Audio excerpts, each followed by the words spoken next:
안녕하세요. 오늘 네 번째 시간이죠. 초기 한일 관계를 다루는 강좌 네 번째 시간입니다. 지난 시간에는 우리가 임나일본부가 한반도 가야에 있었다는 그 소위 말해서 그 썰이 얼마나 허구적인가 이런 점들에 대해서 샅샅이 살펴봤습니다.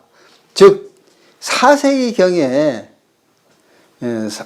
한반도를 이제 그 야마토 정권이 침략해 들어와서 한반도 남부를 지배 장악하고, 그래서 5세기 때에는 임나일본부를 설치해서 한반도 남부를 뭐 어떤 경우는 400년, 어떤 경우 200년 동안 지배했다, 식민 통치했다, 이러한 설이 성립되기 위해서는 야마토 정권이 이미 3, 4세기경에 서부 일본 전체를 통일한 통일 왕국이 되어야 된다. 그런데 사실상 3, 4, 5세기까지 야마토 정권이 일본을 전체 통일하지 못하고 일본은 수십 개 또는 경우에 따른 수백 개의 작은 나라들로 분열되어 있는 상태였다. 그리고 5세기경에 이르게 되면 각 지역마다 호족들의 연합정권이 수립되었고, 그런 호족들의 연합정권이 어떤 경우에는 결국은 야마토 정권과 서로 자웅을 겨루는 그 정도로 힘이 센 소국들이 많이 존재했기 때문에 야마토 정권이 이미 일본 국내도 통일하지 못한 그런 야마토 정권이 어떻게 한반도까지 군사적으로 진출할 수 있었겠느냐, 이런 점에서 임나일본부가 한반도 가야 지방에 설치됐다는 설은 허무맹랑한 소리다. 이런 점들을 샅샅이 살펴봤습니다. 오늘 이 시간에는 그렇다면은 우리는 일본 서기는 참 일본 최초 역사서입니다. 역사서인데 너무나 많은 허구와 왜곡 과장이 심하기 때문에 과연 역사서로서 가치가 있느냐라는 데에 대해서도 의문을 가지는 사람들조차 있을 정도입니다. 그러나 이것은 엄연히 역사서라는 것이죠.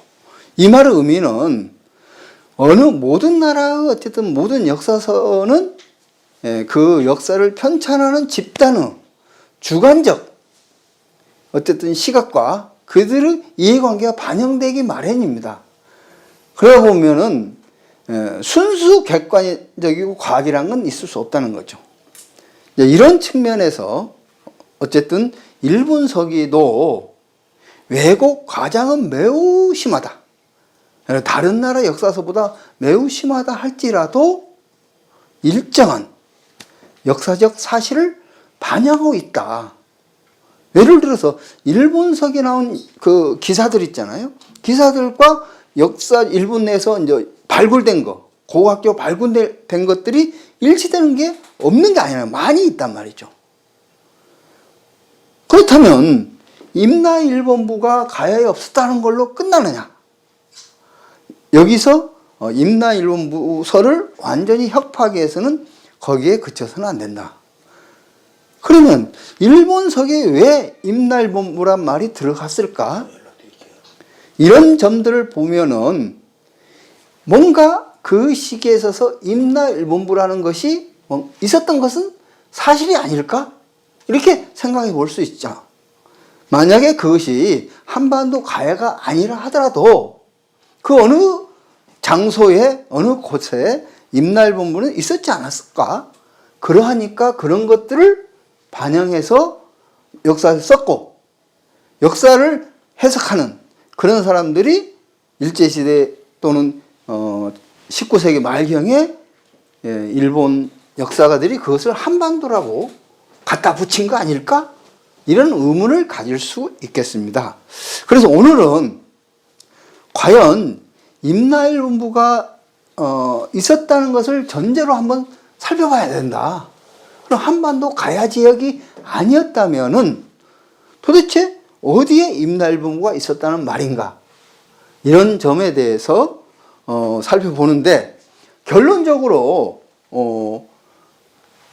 그 임나일본부 해부라는 책을 쓴 북의 역사학자 조희승 선생은 임나일본부는 기비지방에 있었다라고 결론을 내리고 있습니다. 그래서 그 견해를 이번 시간은 소개해 드리도록 이렇게 하겠습니다. 그래서 임나설을 완전히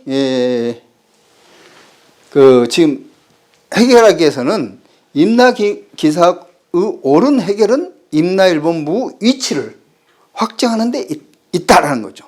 즉 그렇다면 한반도가 아니면 당연히 일본 열도 내에서 그것을 찾아봐야 된다. 그러면 일본 열도 내에 가야라는 이름을 가진 나라가 있었나? 이런 것부터 살펴보자 이거죠. 근데 결론적으로 이 저자는 이 오른쪽의 사진이 어디냐면 기비 지방에 있는 여기가 소자시라고 있습니다. 오카야마현 소자시. 여기에 원래 이것이 가야 국이 있었다. 가야라는 나라가 있었다.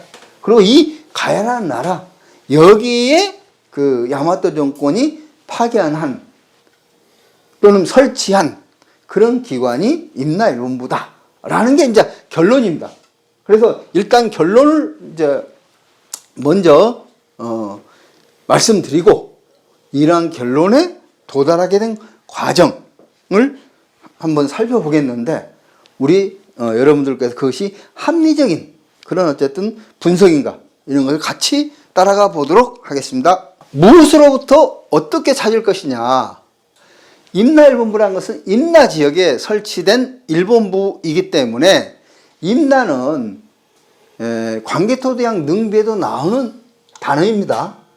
일부 사람들은 임나라는 말 쓰는 것은 틀렸다라고 얘기하는데 임나는 광개토대왕 능비에 있었고 가야를 지칭하는 개념입니다.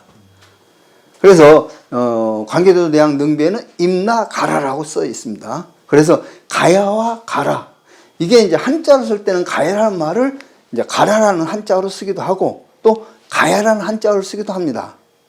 그래서 이것은 임나가라라고 했는데 임나라는 것을 가야인데 가야 이런 의미이기 때문에 왜 그렇게 썼는지는 정확하게 해명이 되지 않고 있습니다. 그래서 이것을 일본어에서는 미마나라고 부르기도 합니다. 미마나.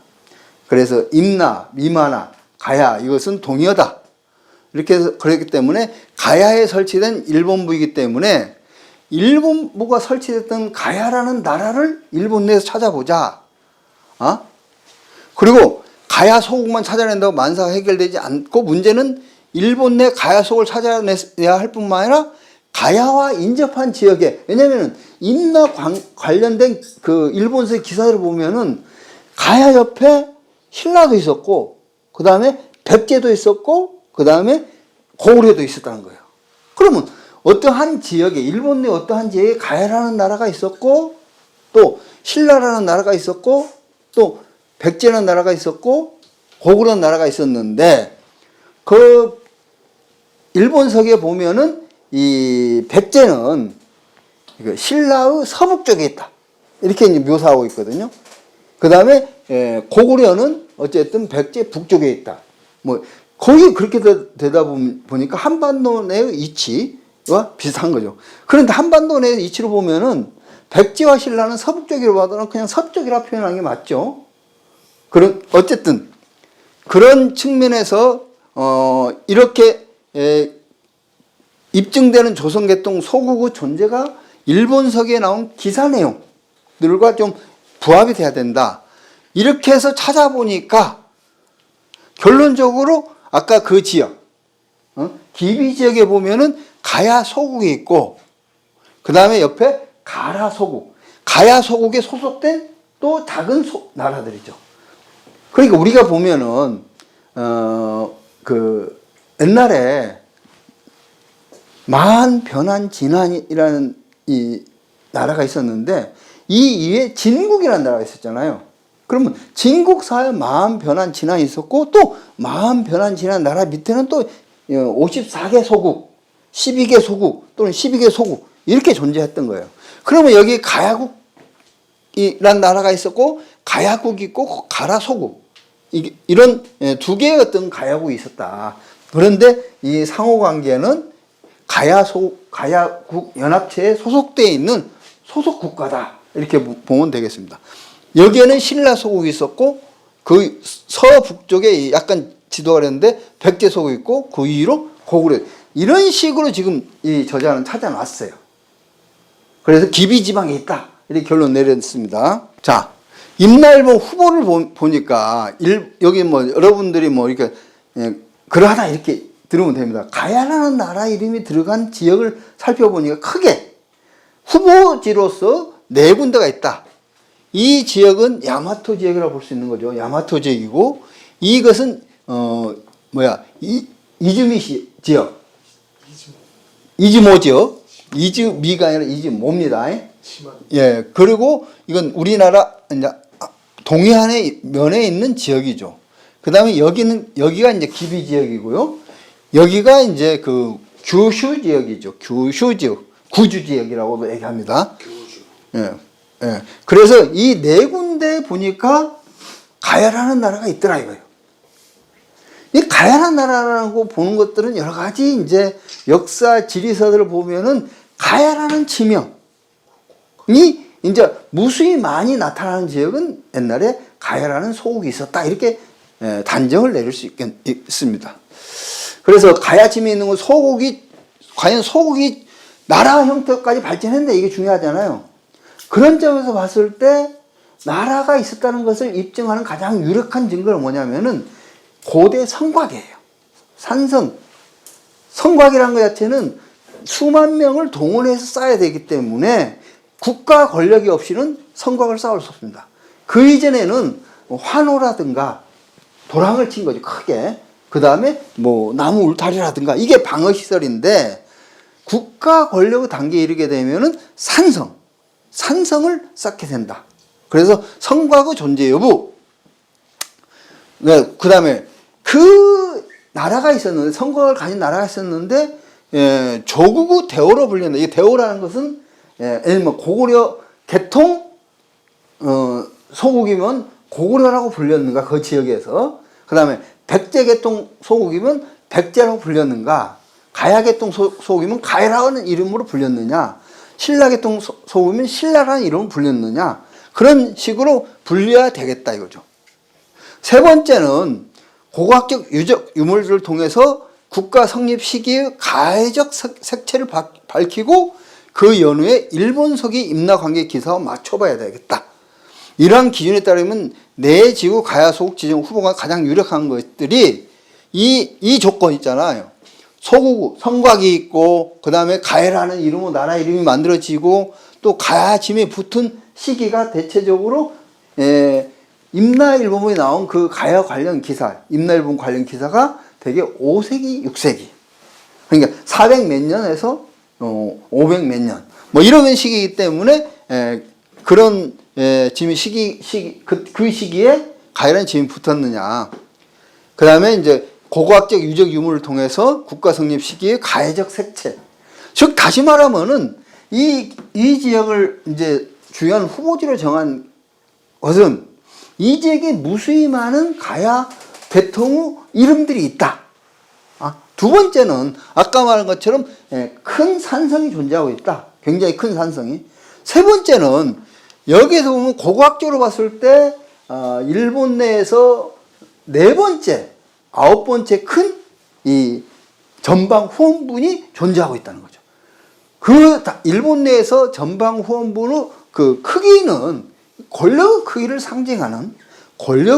상징하는 것이기 때문에 네 번째, 아홉 번째라고 하는 것은 거의 어쨌든 그 일본 열도의 어느 지역 권력과도 맞서 싸우고 대등한 위치에 있는 그런 권력이 있는데 여기에 있는 전방 후원분들을 고고학적으로 봤을 때 대체로 5세기 초에서 초에서 중반은 이 시기에 해당된다. 그럼 그 시기 5세기 420년, 30년, 40년 이 시기에 여기에 강력한 국가권력적 실체가 존재하고 있었다. 이렇게 보는 거죠. 자, 그렇게 봤을 때 이제 이 지역을 좀 상세히 살펴보면은 기비 가야국과 가야시를 살펴보면은 고대 국가의 발자취는 고문헌과 지명들의 갈빛 속에 묻어서 전해온다. 특히 있잖아요. 고문서건이와 지명이란 것은 굉장히 큰 의미를 가지고 있습니다. 한번 어느 지명이 만들어지면 자자손손 그게 전달되게 되는 거죠. 그래서 우리나라의 그 역사학자들도 여기서 고구려가 한반도 어디까지 진출해서 행정구역을 편성한 적이 있었느냐라는 것은 주로 고구려의 고을명, 지역 명칭이 고구려식으로 이제 편제되어 있는 거, 이런 지역을 따져 보았을 때 대체적으로 아산하고 삼척 이 지역까지 이제 연결된다. 그런 점에서 대전까지 어쨌든 충주를 넘어서 대전 가까이까지 고구려식 지명이 있다는 것이기 때문에 그 지역까지 고구려가 단순히 진출했을 뿐만 아니라 일정 시기 동안 행정구역으로 편성했다는 거죠. 행정구역으로. 그만큼 지명이 갖는 의미는 커요. 고고학적으로나 역사학적으로. 기비 지역의 가야소국에 임날봉이 있다고 확신할 수 있는 계기가 된 것은 일본 서기에 이게 되는 거였죠. 보통 고대 시기에 있어서 중앙에서 관료가 지방에 파견되지 않습니다. 그건 아시죠? 우리나라에서 조선시대에 이르러서나 중앙에서 관료가 지방에 이제 파견됐던 거죠. 태종 때는 이런다는데. 네. 그 이전엔 그러면은 지방에 있는 무슨 관료들은 어떻게 임명되느냐? 대체적으로 그 지방에 이제 호족들을 이제 관료로 임명합니다. 그래야만이 그 지역을 장악 통제할 수 있다는 거예요.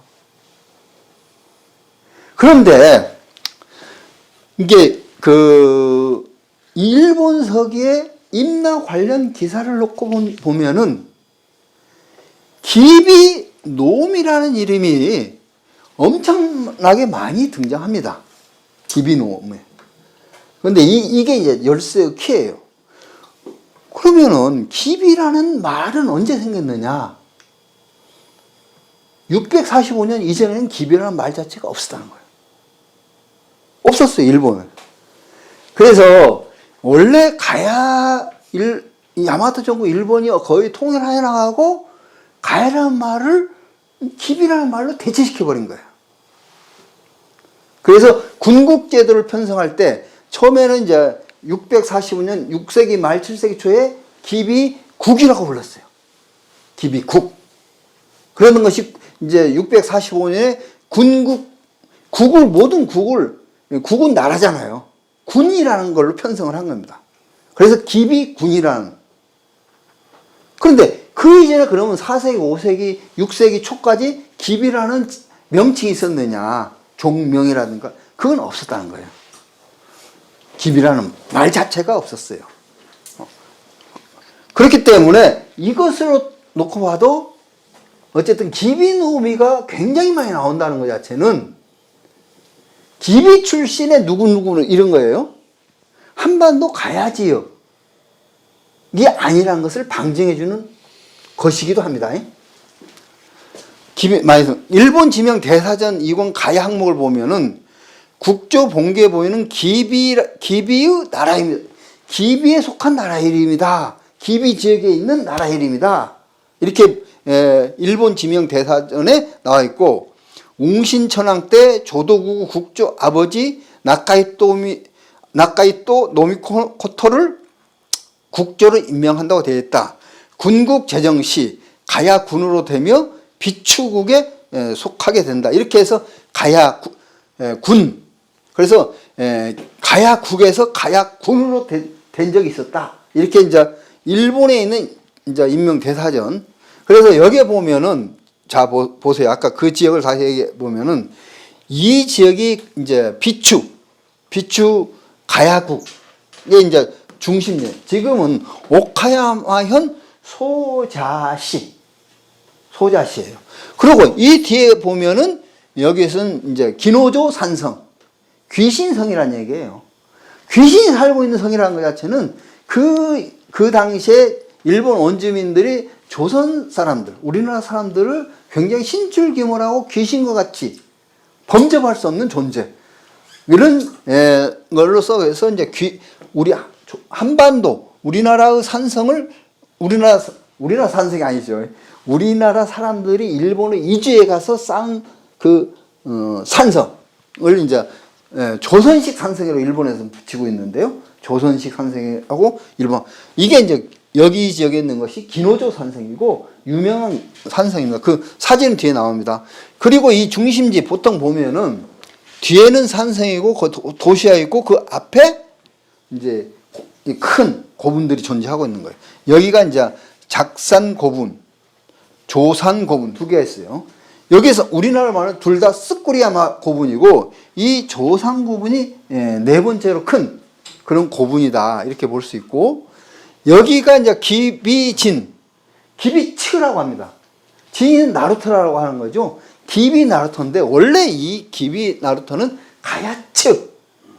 그래서 가야라는 말을 6세기 말 7세기 초 이때 뭔가 기비라는 말로 바꿔버린 거예요.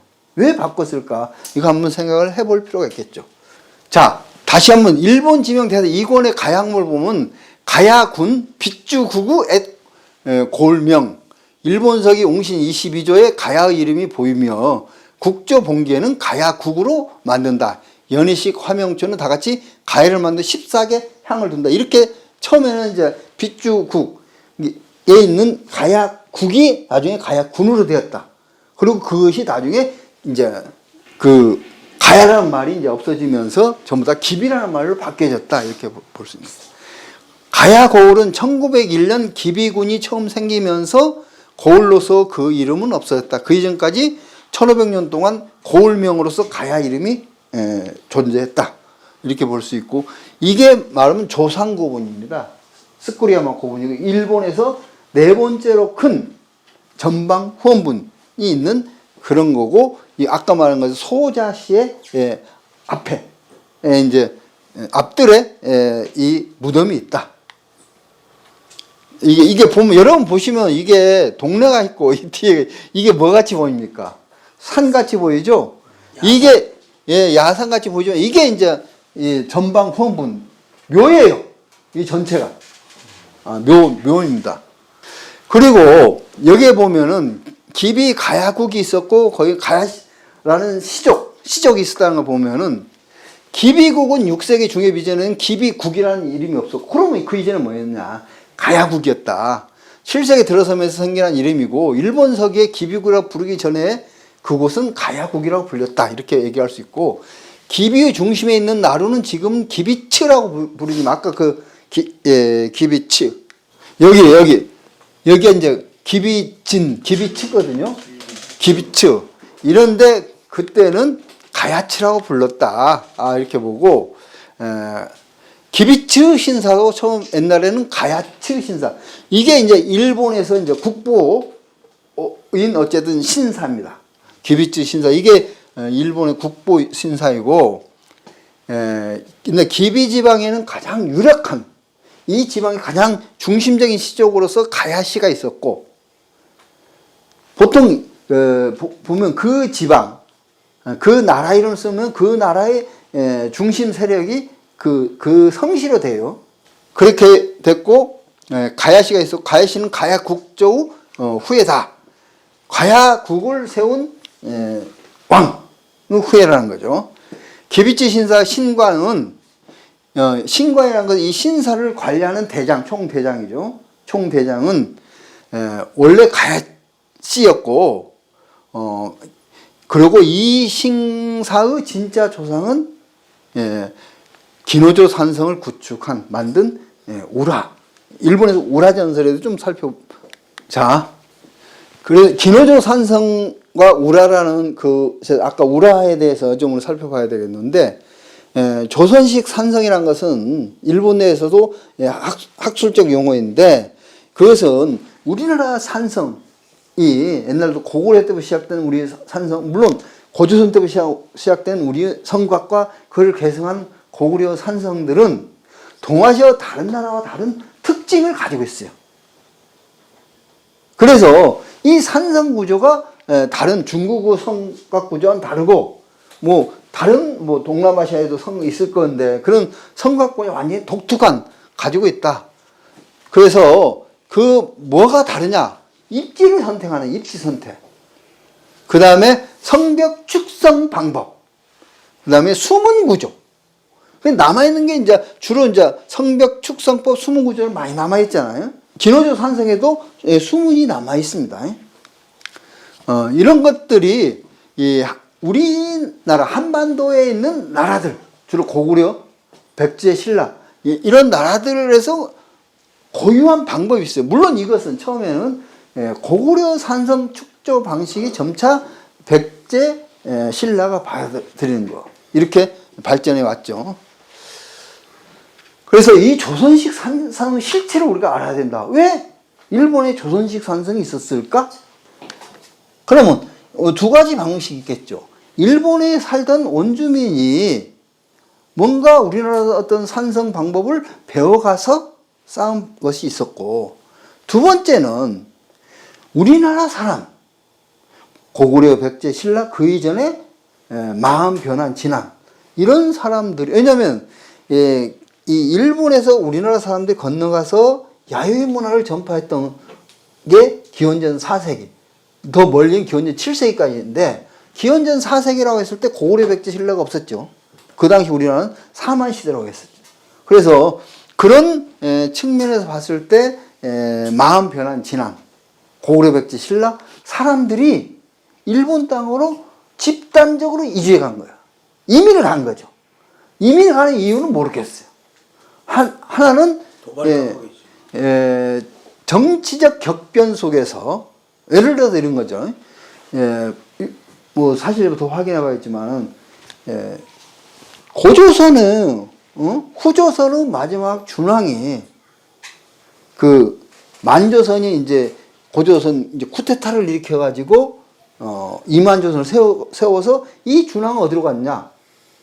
쭉 평양에서 배를 타고 익산 지역에 내렸다 하잖아요. 그래서 익산에서 왕이 되었다 이렇게 했는데, 만왕이 되었다라는 것은 사실상 좀 재검토가 필요한 거죠. 거기는 그런데 역사에서 만왕이 되었다고 얘기하는데, 그럼 그 지역에 살던 사람들 어떻게 했느냐 이거죠. 그 지역 호족들은, 시족들은 자기 일가 친척 노비 이런 이 수급자 몇백 명이 이제 살 길을 찾아 다른 데 가는 거죠. 준왕이 이제 예를 들어서 이 황무지를 찾아왔다면은, 그래서 이만조선 만왕은 고조선으로 망명하면서 황무지, 변경, 국경 지역에 한 100리 땅을 주었잖아요.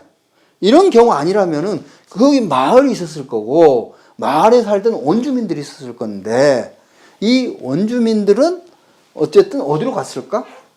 그런 사람들이 대개 일본 열도를 찾아갔습니다. 거기서 야유회 문화를 전파해가지고 변홍서문을 전파했습니다. 그렇게 봤을 때, 그런 이제 여러 가지 이제 우리가 보면은 이런 정책 변동이 마음 변한 진안이 이제 고구려, 백제, 신라, 가야라는 나라가 생기면서 전부 다 흡수해 나가잖아요. 평화적으로 흡수해서 기존의 이제 권력을 그대로 누리며 사는 사람도 있었을 거고, 싸우다가 패배하면은 이제 사람들을 모아서 이주를 할 수밖에 없잖아요. 그래서 두 가지 평화적 방식으로 통합을 하는 경우도 있고 비평화적 방식으로 통합을 하는 경우도 있었을 거란 말이죠. 그래서 상당 많은 부분들은 일본으로 많이 이주했다. 그러니까 일본 최초의 소국으로 알려진 이도국이라는 나라가 있어요.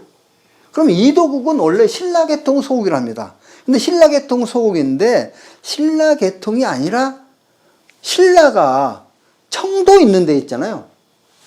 청도에 있는 진안의 나라를 있잖아요. 마음 변한 진안 나라를 청도에 있었는데 흡수하면서 그 지역 사람들이 일괄적으로 전부 다 그 지역으로 가가지고 이토시마 반도에 이토국이라는 나라를 세웠다는 거죠. 이렇게 좀 봤을 그것이 BC 1세기나 AD 1세기 이 어간에 그렇게 봤을 때 이주민 집단이 축전 군사 방어 시설이고 일본 열도 내의 조선 소국의 정치적 상징이다. 즉 다시 말하면 그 성을 쌓은 사람들은 한반도에 이주한 한반도 사람, 한반도인. 그래서 일본에서 그걸 이제 조선 사람을 얘기합니다. 우리 한반도 사람을 통칭하는 개념이 조선. 그런데 남쪽에서는 조선이라는 말을 깊이 하니까 제가 뭐라고 강의를 해야 될지 어쨌든 여기서는 조선이라고 했어. 조선 이주민 집단이 축소한 군사 방어 시설이다. 그러면 이것의 의미는 조선 사람들이 하나의 나라를 세웠다는 거예요. 조선에서 이주민 집단. 그러면 그 이주민 집단을 세운 나라하고 자기 고국. 그래서 가야 사람들이 이주해 가서 세웠던 나라가 있는데 이 나라는 자기 고국과 어떤 관계를 맺을까요? 자기 모국이라고 하겠죠. 모국이라고 하겠죠. 그래서 생각해 보면은 예를 들어서 광개토대왕하고 백제와 싸울 때 백제는 가야하고 동맹을 했고 또 왜 백제 가야 왜 삼국 동맹이 이루어지잖아요. 그리고 그러면 그 왜는 어떤 왜인가? 우리가 지난 시간에 살펴봤지만 그것은 야마토 왕정일 수가 없다. 통일 왕정이 아니라 하나의 소국이다. 그럼 어디 소국인가? 한반도에 가장 가까운 이토시마 반도에 있는 소국. 그게 가야 소국이 있었다.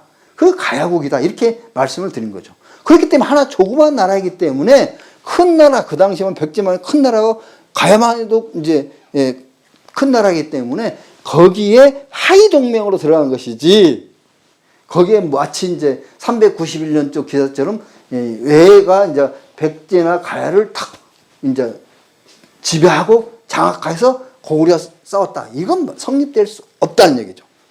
이렇게 봤을 때 일본 열도 내에는 초기에는 예를 들어 나라가 처음 생기기 시작한 지가 BC 1세기에서 AD 1세기까지. 그 이전에 건너간 사람들은 말을 만들고 고를 만들었지 하나 국가를 세울 단계까지 나가지 못했어요. 그래서 일본 열도 내에서는 나라, 국가가 세워진 게 BC 1세기에서 AD 1세기 사이. 이건 고고학적으로 더 엄밀한 증명이 필요한데 그런 나라를 세운 주체는 뭐냐면 조선에서 건너간 이주민들이라는 거예요. 그러면 조선계통 소국이고 이 나라는 처음에는 작은 나라들이 뭐 수백 개의 나라가 있었을 것이고 우리 지난 시간에 알던 외오왕의 상표문을 보면은 송나라에 보면은 자기 조상이 뭐 동으로는 55개 나라, 서로는 뭐 몇십 개 나라 이렇게 얘기하잖아요. 거의 보면 한 200개 나라를 평정했다 이게 나오잖아요. 5세기에 해당되는 건데. 그렇게 이제 자기들이 선전한 건데, 물론 자기 조상이라고 몇 대 조상인가를 명확하지 않지만 가까운, 뭐 이런 얘기를 의미했을 거고, 그렇다고 봤을 때는, 근데 그 외 오왕이 이제, 일본에서는 야마토 왕국이다 얘기하지만은 또 이제, 다른 이제 우리나라나 북의 학계에서는 다르게 보고 있습니다. 그럼 외 오왕은 야마토 왕정일 수가 없는 이유가 있어요. 그래서 그때만 하더라도 일본 열도는 수백 개 나라로 나눠져 있었고 또 각 지역은 또 그러면 분리만 되었었겠느냐. 그러면 각 지역의 호족 연합 여러 가지 이제 나라들이 이제 예를 들어서 기비 지역은 기비 지역의 가야계통 나라들이 하나의 연합체를 형성했고 뭐 이런 식의 상태였다 이렇게 보고 있습니다. 조선이 있는 곳은 반드시 조선 이주민이 살던 거주지 고분 때 왜냐면 거주지랑 고분이 있잖아요. 고분에서 이제 발굴된 걸 보면은 조선 사람인 걸 증명해주는 우리나라에서 건너간 이제 물건들이 엄청 많이 나온다는 거죠. 그리고 거기서 제작한 물건들도 대부분 우리나라 문화를 반영한 물건들이 무더기로 나온다. 근데 일본에서는 이제 조선식 산성을 인정하지만 그 산성이 축조된 시기가 7세기라고 보는 거예요. 왜냐하면 7세기 660년에 백제가 망하고 또 이제 일본이 백제를 구원하기 위해서 이제 지용군을 보냈는데 거기서 패배하잖아요. 그 패배한 전투가 무슨 전투죠? 백강 전투죠. 거기서 패배한 이후에 그러면은 그 당시 당나라와 신라 연합군이 일본까지 쳐들어올지 모른다. 이렇게 해서 그때 여러 가지 성곽들을 많이 쌓았다. 이게 조선식 성곽의 출발이다. 이렇게 얘기를 하고 있는데 그것은 맞지 않습니다. 이런 조선식 성곽들이 쭉 그림이 나오는데 왜냐하면 물론 그 당시에 성을 이제 보수하거나 거기다 더 덧붙여서 이제 당나라와 신라 연합군의 일본 열도 침략을 저지하게 한 방어시설을 더 확장했던 것은 사실일 겁니다. 왜냐하면 쳐들어올지 모른다. 그렇지만은 그런 성곽들이 바로 그때 처음 조선식 산성이 있었던 거 아니라는 거죠. 왜? 자기들이 주장하듯이 나라들이 수백 년 동안 있었는데 그 나라들이라는 건 나라라는 건 기본적으로 조선 사람이 이주해 갔을 때 나라를 세우면 반드시 방위시설로서 성을 쌓아야 된다는 것이 기본 어쨌든 인식이 깔려 있단 말이죠. 그렇기 때문에 AD 1세기, 2세기, 3세기, 4세기에서 쭉 성은 계속 쌓아졌다. 이렇게 볼 수 있는 거죠. 자, 그래서 기노조 산성을 보자면 소자시 아까 니야마 기노조 산에 있는 거고 이 기노조 산성에서 쭉 바라보면 어떻게 보면 여기 저 뒤에 보이는 게 바다가 보입니다. 좀 색깔이 여기 색깔이 물 색깔 보입니까? 이게 이제 바다가 보이고 이 바다가 셋도네해입니다. 셋도나이해. 이 길이 이 한반도에서 일본으로 모든 문물이 전해져 나가는 이 길을 거쳐서 아까 야마토 지역으로 가는 그런 이제 셋도나이해입니다. 거기 건너보면 이제 시코쿠 섬이 있는 거죠. 그러면 이 앞에 여기 마을이 지금 이제 소자라는 마을인데 지금 현재 모습인데 옛날에는 여기에 이제 그 가야국이 있었고 아까 그 앞에 보면 두 개 이제 쭈꾸리야마 무덤이 여기 두 개가 있습니다. 그래서 니야마는 이마키야마라고 불리고 이제 이렇게 올라가는데 소자 분지를 구워보면 멀리 셋도네와 시코쿠 연봉을 바르는 절승 경계 위치에 자리 잡고 있고 옛날 하토리 향과 아시모리 향의 중심 틀을 잡고 하토리 아시모리 여기가 이제 가야국 중심지 옛날 이렇게 이 지역을 말하는 거예요. 이 지역을 산성 안에 두 츠쿠리야마 고분이 있다 이렇게 볼 수 있고 여기는 츠쿠리야마 고분에서 보는 이게 이제 산성이에요. 산성이고 츠쿠리야마 고분에서 산성을 바라보는 거죠. 역으로 이게 이제 산성의 이런 이렇게 산성의 지금 쭉 그 성문 성곽 이런 것들을 그려놓은 거죠. 이렇게 위치가 되어 있다. 여기가 그러면 이 산성이 그럼 어떤 산성이냐? 초기에는 이 산성을 쌓은 사람은 가야 사람들입니다. 그런데 5세기 어느 시기에서부터인가 일본 내에서 보면 가야 계열하고 백제 계열이 뒤섞여 버려요.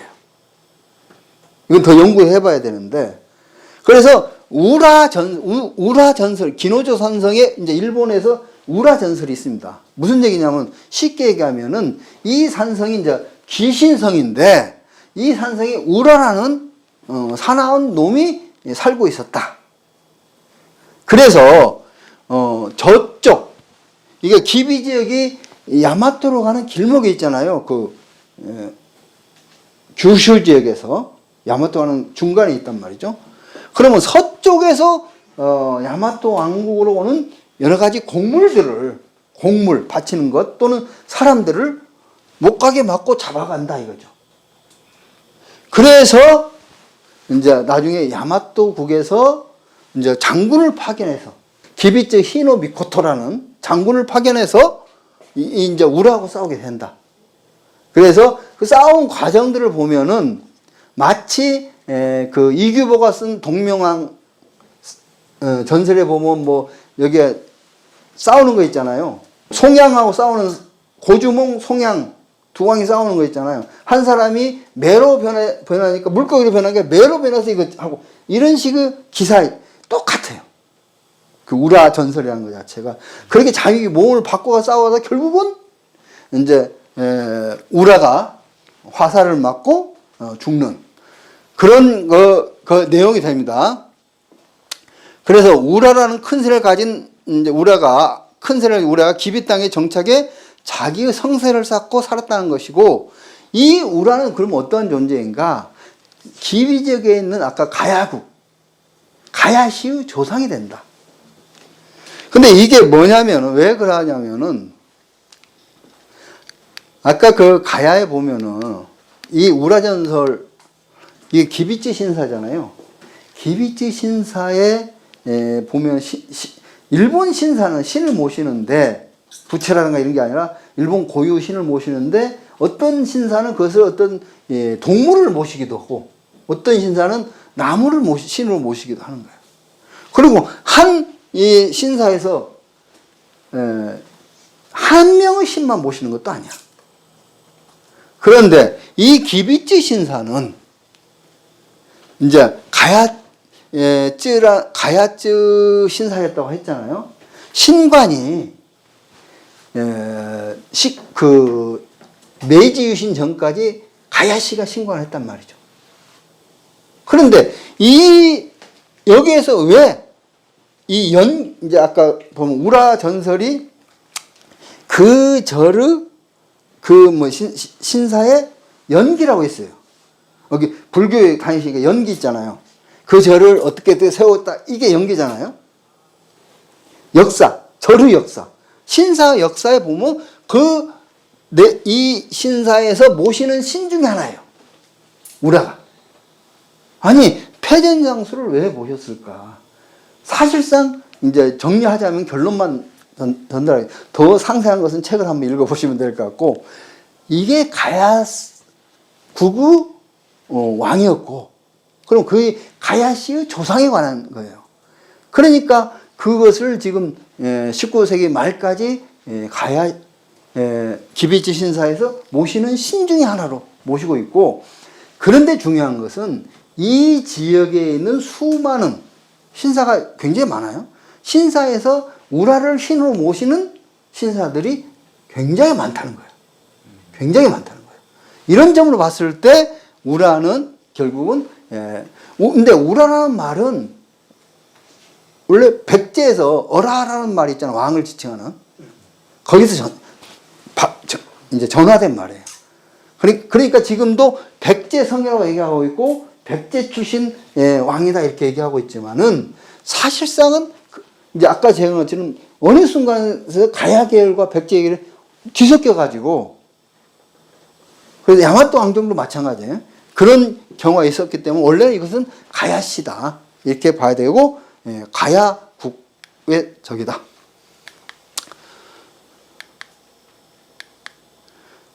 우라전설. 그 다음에 여기에서 보면은 모모타로 전설이 있어요. 모모타로. 이게 이제 오카야마 역.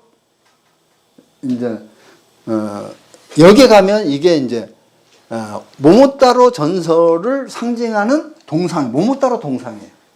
모모타로 보면은 이게 이제 그런 거예요. 모모라는 게 복숭아예요. 모모타로는 복숭아 아들이라는 얘기예요. 노 부부가 물에 복숭아 흘러서 사서 먹으려고 딱 잘라보니까 거기서 옥동자가 태어났다. 성장해가지고 이제 아까 말한 시코쿠 섬으로 이제 뭔가 도적들을 잡으러 갔다. 가는 도중에 여기에 매, 원숭이, 개, 3마리가 달라붙어서 그들을 데리고 가서 도적들을 잡아내가지고 승전하고 돌아왔다. 이런 줄거리입니다. 그러면 이 모모타는 누군가? 그것은 이 지역의 가야국의 왕이었고, 이 개, 그 다음에 원숭이, 매는 그 당시에 있어서 부족이죠. 부족이란 게 무슨 이제 수호업자 집단들 이런 게 있을 거잖아요. 부족 명칭이잖아요. 옛날에 우리 고조선 부여 때 이제 그 관직 이름이 뭐였습니까? 마가, 우가, 저가 뭐 이런 식이 했잖아요. 그런 것처럼 이런 집단들을 데리고 와서 전투에 승리했다. 이런 의미가 되겠습니다. 그래서 이런 게 이제 대체적으로 5세기 초중후반, 5세기에 일이 나온 겁니다. 즉, 다시 말하면 5세기에 이 가야 지역들이 굉장히 번창하고 힘이 센 나라가 되었고, 아까 말하면 이 시코쿠 섬을 정벌 했다는 거예요. 시코쿠 섬은 원래 신라 계통 섬이었어요. 그래서 그것을 장악했다. 이런 것들이 이제 그 지역의 전설로 전해져 내려오고 있다. 그래서 이게 이제 지금까지는 기비 지역에 그 가야라는 나라가 있었다라는 것을 좀 구체적인 지명과 전설을 통해서 설명해 드린 거고, 그러면 기비라는 나라에 아까 말한 것처럼 가야만 있어서는 안 되겠다. 신라라는 나라가 있어야 돼요. 그 옆에. 왜냐면은 아까 말한 것처럼 일본서 기사에 주로 이제 그 야마토 왕정이 이제 가야를 도와서 신라를 정벌한 사건들, 또 신라와 백제와 싸움, 또 신라와 가야와 싸움, 이런 것들이 굉장히 많은 기사가 있어야 돼요. 나와 있어야 돼요. 그 기사들 100% 창작일 수는 없고 어떤 역사 사실을 반영한다고 봤을 때 이런 신라, 백제, 고구려가 이 지역에 있어야 된다. 그럼 먼저 신라에서 보면은 일본서기에서 나온 이제 이런 그 임나일보에서 나온 기사를 한반도에 있는 신라로 봐서는 안 된다. 물론 일본서기에 나온 고구려 백제 신라는 한반도와 관련된, 한반도 고려 백제 신라 관련된 기사도 있어요. 근데 문제는 대다수 기사들은 한반도 관련 없이 일본 열도 내의 고구려 백제 신라들 관계에서 발생한 사건들을 주로 많이 담았는데, 이게 8세기 일본서기 쓸 때 그런 것들을 다 구분해서 담지 않고 있었다. 그래서 의도적이라고 보는 거예요. 의도적인. 왜냐면은 이게 이제 백강 전투를 패배하면서 그 일본의 지배층 그 당시 백제 계열이었어요. 가야 백제 계열. 그러면서 한반도에 완전히 정을 떼버립니다. 정을 떼고 그 이전까지는 한반도라고 이런 지명들도 당이라는 이름으로 바꾼 거예요. 한이라는 것들을 당이랑. 그리고 주로 이제 한반도와 관련해서 당나라와 모든 문화교류를 하는 거죠. 당나라. 그런 특성을 갖고 이 조선 멸시 사상의 근원은 저는 이때부터 형성됐다는 거예요. 멸시하는 근원은. 이렇게 봐야 된다. 그래서 일본 열도 내에 이제 그 신라 소국 기사를 보면은 그러면 기비 지방의 신라 소국 존재를 살펴봐야 되는데, 여기에 보면 이 지역이 신라의 정치적 중심지다. 오쿠라는 데 있습니다. 오쿠라는. 여기 보면 왜 그러냐면, 이게 속 일본기는 697년에서 791. 이게 697년, 791년이 뭐냐면은, 아스카에 이제 수도를 정한 아스카 문화가 있었고, 그 다음에 나라의 큰 의미에서는 야마토 지역의 아래 남쪽이 아스카고 북쪽이 나라 지역입니다. 나라 정권입니다. 나라로 수도를 옮기는 거. 그리고 791년에는 어디로 옮깁니까? 교토로 수도를 옮기잖아요. 교토로. 이런 건데, 그러니까 나라 시대의 역사를 기록한 거고, 이 기록, 속일본기는 일본서기에 비해서는 그래도 객관적 역사사를 굉장히 충실하죠. 이때는 그야말로 나라가 제대로 이제 통일된 나라가 있었기 때문에 굳이 왜곡 과장할 필요가 별로 없는 거죠. 그런데 743년 5월 병인조 기사를 보면은 비젠국이, 아까 비젠국이라는 것이 기비 지역을 아까 큰 범위예요. 아까 가야국을 옛날 기비라고 했지만 그 옛날 가야라는 나라만 해서 기비라고 부르지 않고 이제 거기다 큰에서 비젠이라고 하는 지역이 있고 비추, 그 다음에 빙고, 세 지역을 통합해서 기비라는 군으로 만들었어요. 굉장히 넓은 지역이죠. 그랬는데 비젠국은 아까 말한 가야국이 있었던 비추국의 동쪽에 있는 지역을 말하는 거예요. 동쪽에 있는 지역. 비쟁구 74한 중앙지검 보좌 내용이면 기비 신라 소국 이체가 명확히 밝혀져 있는데 여기에서는 오쿠 고을이 지금 그 당시 오쿠 고을 지금도 오쿠라는 지명이 있습니다. 오쿠 예, 고을의 신라기라는 신라가 자리 잡은 오쿠 포구에 물고기 52마리가 떠내려 왔는데 길이는 2장 3척 이하 1장 2척 이상이더라. 굉장히 사실적인 거잖아. 그러면 여기에도 신라라는 나라 이름이 그때까지 살아있었다는 거예요. 신라기. 그 다음에 비양국지라는 책, 기비지역 역사를 밝힌 책인데 오쿠군 우시마도 물가의 시라쿠, 신라를 말한 거죠. 라는 지명이 있는데 이는 곧 신라의 물가라는 말이다. 이런 의미를 가지고 있어요. 그리고 무덤 유적을 보면은 이 무덤 유적을 보면은 신라적 성격이 강하게 있다. 그리고 대표적으로 이것은 돌탑 유적인데 이것이 신라 계통의 돌탑 유적이 이 지역에 있다는 거예요. 그러니까 의성구, 안평면, 석탑동 이렇게 쭉 나오는데 이런 신라 계통 이런 유적이 이런 돌탑들이 신라에 쌓은 건데 이 지역에 그게 있다는 것이기 때문에 한때는 이 지역이 신라라는 이름으로 불린 나라가 있었다는 것을 명확하게 증명해 준다. 아까 이 신라 이게 오쿠입니다. 오쿠. 그 다음에 왁계군 일대가 왁계군 일대가 이런 건데 이 부분 좀 생략하고 거기 어디냐면은 이 지역이죠. 왁해조라고 있고 아카이와 시. 그럼 왁해조 아카이와 시. 이 지역이 이제 백제라는 이름으로 이제 여러 가지 일본 지명으로 살펴보면 있다. 그 다음에 고구려를 살펴보자. 근데 일본서기에 보면은 고구려에 대한 기사는 매우 모순적인 두 가지 있는 거예요. 매우 공경하고 환대하는 기사가 있어요. 반면에 뭐 우리가 일본 야마토 왕국이 이제 고구려 왕궁에 들어가서 약탈했다, 멸시하는, 그리고 야마토의 공물을 바쳤다.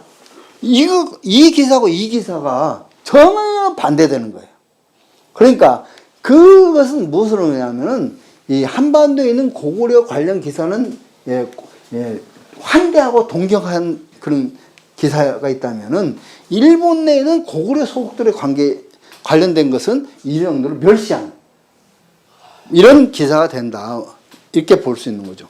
그럼 기비지방에 있는 고구려 속을 보면 지명으로 봤을 때 고마. 고마라는 말이 원래 분석해 보면은 고구려를 의미하는 것이기도 하고 또 백제를 의미하는 것이기도 해요. 백제 웅진 고마라고 하죠. 그래서 그걸 잘 살펴봐야 되는데 구매는 고마가 전화된 말이고 고마구 남쪽 끝으로 볼 수 있는 미스군에는 수많은 고구려 관련 지명이 존재한다는 거예요. 지명. 그 다음에 고고학적 유적으로 봤을 때도 방향 무덤, 전방 후방 무덤이 존재한다. 대부분 다른 지역은 백제처럼 전방 후원분이에요. 근데 고구려는 전방 후방분이 많아요. 그럼 이 지역 무덤이, 이 지역에 있는 무덤이 일본 내에서 몇 안 되는 전방 후방. 전방 후방이라는 것은 네모난 것이 두 개가 있는 거죠. 이런 무덤이 이 지역에 있다. 이렇게 볼 수 있는 거죠. 그 다음 일반 무덤, 원형 무덤이 아니라 네모난 무덤이고, 그 다음에 고구려 같은 성격의 군진 무덤이 존재하고 있고, 도처에 고구려 문화 자체가 존재하는 것을 봤을 때 여기가 고구려 계통 소국이라는 것은 의심할 여지가 없었다. 여기 보면은 이런 지역이죠. 이 지역. 이렇게 해서 결론적으로 이 지역에 보면은 가야 소국이 있었고 신라 소국이 있고 백제 소국, 고구려 소국이 다 있었다. 그리고 일본서기에 나온 지리적 관계들이 대체적으로 타당성이 있는 그런 게 있었다. 이런 거죠. 자, 그러면 이제 마지막으로 넘어가도록 하겠습니다. 그러면 결론적으로 임나일본부 정체는 무엇이냐? 임나일본부 관련 기사 나온 것은 대체적으로 일본서기 웅략기, 개체기, 훈명기, 물론 일본 천황 이름들인데 그것이 과연 그 시대에 정확하냐, 왜냐면은 처음 천황이 뭐 기원전 6세기, 7세기 때부터 660년부터 시작되는 거니까 엄청나게 왜곡 과장이 있었기 때문에 그리고 이런 천황이 실제로 존재했는가 여부도 불명한 경우가 있다는 거죠. 그런데 여기에 이제 이런 개체 천황은 뭐 증명되었다 이렇게 자기들이 주장하기도 해요. 어쨌든 그것을 실존한다고 봤을 때 관련 기사 보면은 웅략기는 이 사람이 웅략천왕이 제2해설 기원 456년, 479년 5세기 후반이잖아요. 아까 쭈꾸리야마 고분이 만들어진 거 5세기 전반기 최전성기죠. 그 후에는 그럼 5세기 이제 중반 이무 때부터 이제 야마토 왕정과 갈등과 포석과 전쟁과 뭐 이런 격변이 일어나기 시작했고 그 어느 때에 이제 460년, 70년 이 대에 보면은 일본 기사 보면 기비 출신 2인으로 시작되는데 그래서 기비 일족을 70명을 사살했다는 기사가 나옵니다. 그리고 다사라는 이제 그 기비 노가 미쯤이 치 다사 이게 기비 상도 신 다사 이렇게 됩니다.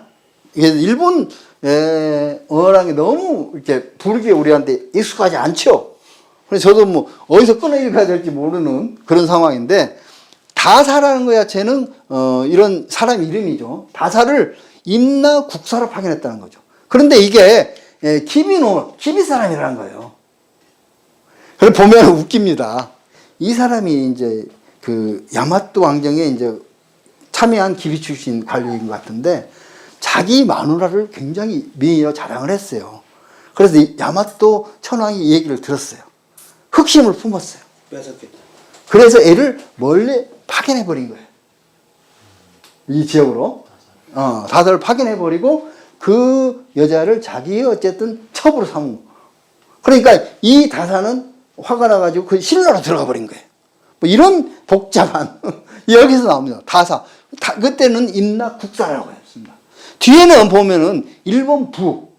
그러면 국사라고 했을 때 거기서 보면 어떤 특정한 현지 관리기구는 없는 것이고 현지에 가가지고 그것을 야마토 왕정 맞게 기비에 있는 그 왕들이 잘 지키고 있는가 복속을 하고 있는가를 감시 감독하는 역할이 국사 같아요. 근데 이게 어느 정도 지나게 되면은 아예 현지 통치 기구를 만드는 거. 이게 사실상은 임나 일본 부라는 거예요. 자, 그래서 이때부터 이제 신라를 정벌하기 위해서 이게 신라로 갔기 때문에 기비 사람 누구를 또 이제 파견했다 이거죠. 뭐 이런 게 나오고 개체 기사를 보면은 임나 질명은 다사와 다다라는 기사가 나와요. 거기 보면은 예를 들어서 신라가 이렇게 배를 타고 넘어와서 다라를 저기 했다 먹었다 이런 기사가 나옵니다. 그래서 그 일제시대 때는 그럼 다다라가 어디냐? 그러니까 비슷한 게 다대포다 이렇게 본 거예요. 이게 근데 여기는 다다라는 건 벌이에요. 그 이름 자체가. 그래서 다대포는 그냥 산 밑에 있는 바닷가잖아요. 그 넓은 뻘이 있을 수 없는 거예요. 그래서 일본 일제시대 때 모든 지명을 한반도 다 옮겨놨어요. 그런 건데 그 다음에 다사라고 했을 때는 어떤 경우는 하동 모래가 많은 그 다음에 어떤 경우는 하천이라고 이제 하는 두 가지 경우가 있는데 그런 지명들이 다 있는데 개책에 나오는 임나 관련 지명들이 많이 나와요. 그런데 한반도 옮겨두면 해석이 안 되는데 큰 것을 이렇게 했지만은 거의 모든 와다 사다 이런 것들이 기비지방에서 분석해 보면 그 지명이 남아있잖아요. 흔적들이 다 여기 그게 있다는 거예요. 이 관련 기사가. 그래서 다다라는 일본에 지금 오다라는 그런 이제 지역이 있는데 거기에 보면은 제 가서 보면 지금 엄청 넓어져 가지고 한 바닷가에 가려면은 4km 정도 되는데 이건 바다가 넓어진 거죠. 뻘들이 뭐 그런 거고 그런 어떤 있는 그런 게 이제 다다라다 이렇게 볼 수가 있겠습니다. 그래서 이런 거고 헌명기 기사에서 여기에서는 임나일본부 장관을 기비노미를 장관으로 임명했다 이거죠. 그럼 기비 사람, 즉 가야 사람, 노미. 그래 이런 모든 것들이 보면 이 기비 지역, 기비라는 말이 집중으로 나온다는 거예요. 그리고 기비라는 말은 사실상은 4세기, 5세기, 6세기 중반까지 일본 내에 없었단 말이에요. 그러니까 다른 말을 숨기기 위해 기비라는 말을 썼는데 그것은 가야라는 말을 숨기기 위해서 기비라는 말을 썼다. 이렇게 보는 거죠. 그래서 보면은 이 한반도 가야 지역이 그렇게 될 수 없었다는 이유는 기비라는 지역도 없고 그럼 가야 속에서 그걸 찾을 수가 없잖아요. 그런 점에서 이런 것들이 있다. 그래서 임나일본부 정체는 일본 서기에는 임나 국사나 일반 장관이 모두 기비 사람이라는 것, 기비 노미가 기비 지방에서 임나일본부를 했다는 것 이런 뜻 의미가 있는데 임나일본부라는 것 자체는 가야국에 설치된 일본부라는 뜻인데 일본이라는 말, 그 다음에 부라는 말 자체는 이 당시에는 없었단 말이에요. 후세에 만든 말이다. 이렇게 볼 수 있는 것이고, 이거 이제 마지막 정리하면 끝나게 됐습니다. 오늘은 그래도 1시간 내로 마무리될 것 같아요. 임나일본부란 정리하자면은 야마토 정권이 서부 일본을 통합하는 과정에서 자기 대리인을 기비 지방에 있던 가야에 보냈던 것이고, 그것도 그곳의 실정을 잘하는 기비 지방 토 출신 인물들을 임나 국사나 임나 일본부로 임명 파견한 것을 의미한다. 일본서기 임나강의 기사에 나오는 임나 일본부라는 것은 기비 지역 임나가라에 설치된 야마토 정권의 전권 대표격인 행정적 출장기관 또 기관을 책임진 관리, 이것이 기내 야마토 정권이 파견한 임나 일본부 실체이고 정체이다. 이렇게 해석했을 때 이제 우리가 임나 일본부가 가야가 없었고 일본 열도 내에 있었다는 것을 이런 명확하게 이해할 수 있겠습니다. 자, 여기까지 오늘 강의를 마치도록 하겠습니다.